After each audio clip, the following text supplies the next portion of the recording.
I remember when I lost my mind. There was something so pleasant about that place. Even your emotions have an echo in so much space.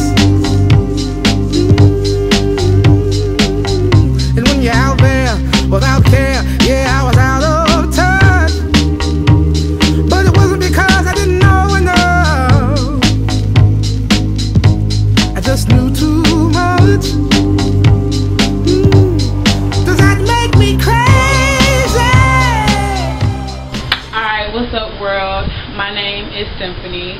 Some of you may know that already, but I'm from Milwaukee, Wisconsin, and I am so delighted that Candace has decided to invite me to be the first person she interviewed for the Creative Playground.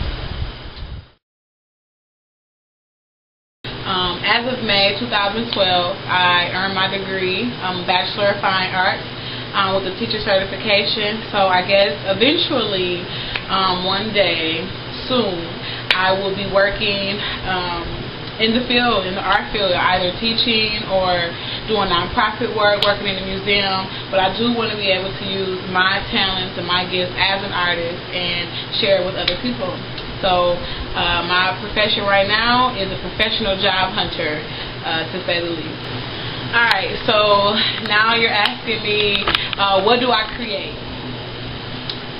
I think a better question to ask me would be, what is it that I don't create? That is a complicated question.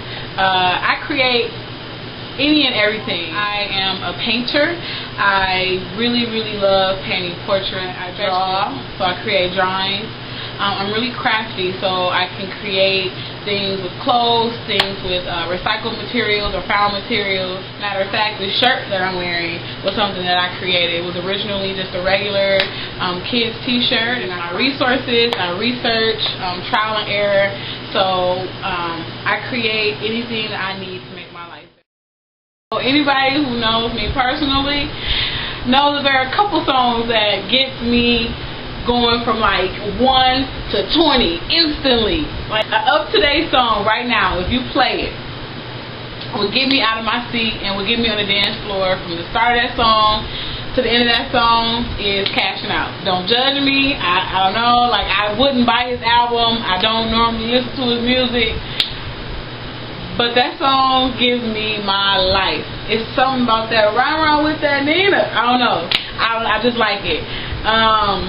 Also, like if we take it back a couple years, I am a huge, to this day, I am a huge Cash Money fan. I'm talking about representing from the 99 and the 2000, like the Hot Boys and Juvie, 400 Degrees, G Code. Like, those were the songs back in the day that would get me in. We all have our guilty pleasures, and those songs happen to be mine. So I don't know what else to say about that. What inspires me? That is a really good question. I'm going to give you the short version. I am inspired by a lot of things, and I think one of the most important sources of my inspiration has to be people's energy. I feed off of positivity. I think on a more conceptual basis, a lot of my inspiration is drawn from the ghettos. Urban areas. I absolutely have a crazy obsession with what I call urban decay. But I'm fascinated with how in a community at some point you have areas that, or buildings and things that are completely decayed. They're just, you know, waiting to just fall, and they kind of add like this weird presence of beauty to me. And so when I see old houses that are boarded up or that have been destroyed by fire, or just buildings that have been deserted, like, I find absolute beauty in that. I don't know, it's weird. I take pictures of it all the time. I can't even give you one. I have numerous childhood games that were like off the chain. Let's start first with the classic Double Dutch. I think at some point every girl played double dutch using telephone cords and whatever you could find. I was always the Dutch girl because I hated turns. My favorite game of mine was cans, and I don't know if y'all know what cans is, but it's like a hood game where I grew up. Favorites was hand games like zing, zing, zing, and away we. And last, to sum it up, would have to be tag. Like, put your foot in the circle and you do the eeny, meeny, miny, mo. Catch the tiger by its toe. If you had to let it go, eeny, meeny, miny, mo. I think that is a very, very interesting question, and I am tied between two. I think if I could have that superpower, one, it would be to be able to travel through time. Really a superpower? I don't know. Maybe. Past, present, and future. I think it would be so dope to be able to go back to like the Harlem Renaissance and like be able to kick it with Langston Hughes and Zora Neale Hurston. I would even love to go back and just watch as the Egyptians were building the pyramids. I would love to see that. I would even love to go, I don't know, I just would be able to love to just kind of see the way people have changed and evolved. I don't know if a superpower means you have to like affect change. I don't know. I think my second one would be the power to influence. I think having the power to influence would allow you to positively influence people to make decisions and do things that will positively create change. Over the years, it has come to kind of represent me and serve as my motivation, my personal motivation, and it's being on myself.